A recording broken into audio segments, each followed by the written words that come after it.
These days, we are working in the International Legion of Gurmo, an abbreviation for Main Intelligence Office of the Defense Ministry. All of my heroines and heroes will be either wearing balaclava hoods or having their faces hidden. We also came under fire, and we came under rain, and I am all wet. But it's okay, everyone is alive and kicking.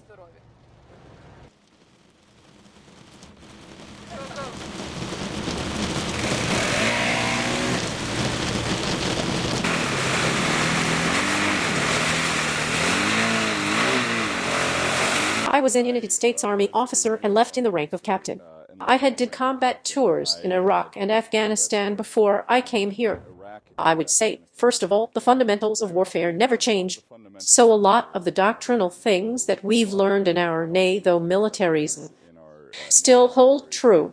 And a lot of the lessons that we learned from Iraq and Afghanistan about how to lead and how to lead troops successfully still are true here. But when it comes to the differences here in Ukraine, I would say that the biggest thing is just the intensity of the combat, as well as the sophistication that our enemy faces. When fighting here, I mean you really are having to worry about things that you never had to worry about in Iraq and Afghanistan. You're having to worry about drones, airplanes, helicopters. There are enemy's tanks and BMPs that are firing at you at pretty much most engagements here. So I would say the biggest thing is just the intensity of the warfare, but a lot of the fundamentals still remain the same.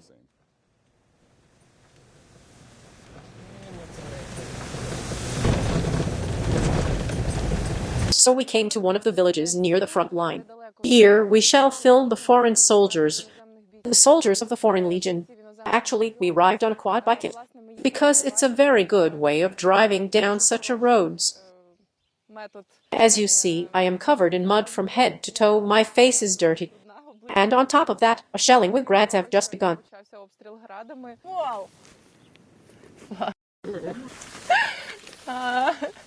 Dirty, dirty woman. Give me more.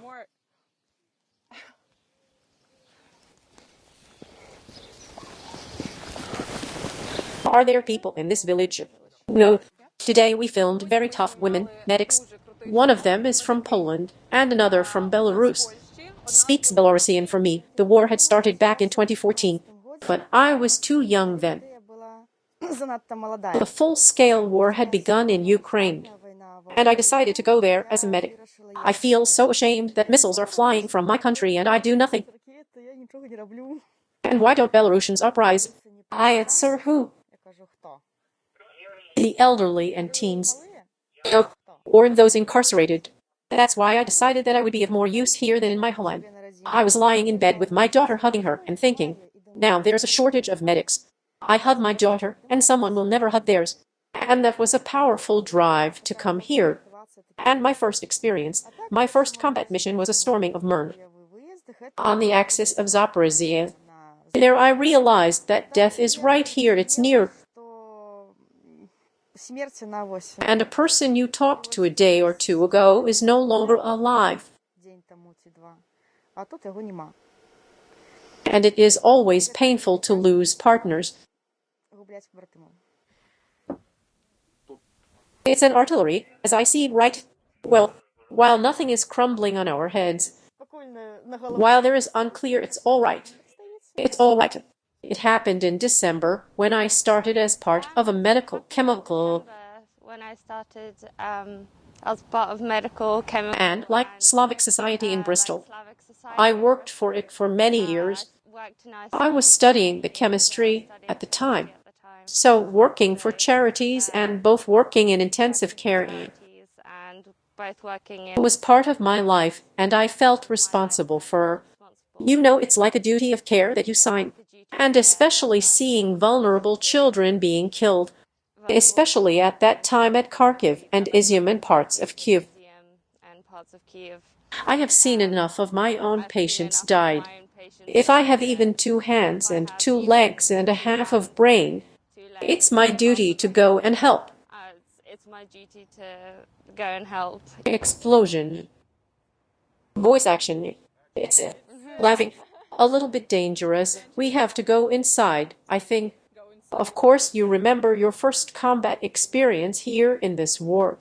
Yes, it was in Kharkiv Oblast at the start of the war. It was not too bad because I was with a guy that I trusted and I had had my back for a long time. So I was not scared, I was just taking cover. And I have always tended to run towards chaos rather than away from it. Then again, having people that you care about and that you trust, so that did not make the experience fearful or frightening. If anything, I feel more safe in that environment with people that have proved their like loyalty and sacrifice to me than in other places. I really hope it does not come to some type of civil war or other type of uprising. But regarding my personal influence, I'll stay as long as until it's perhaps not safe for me to be here, or until I need to go back to my brother or my mother. That's the only circumstance I have formed enough contacts here that I feel safe and competent in the country.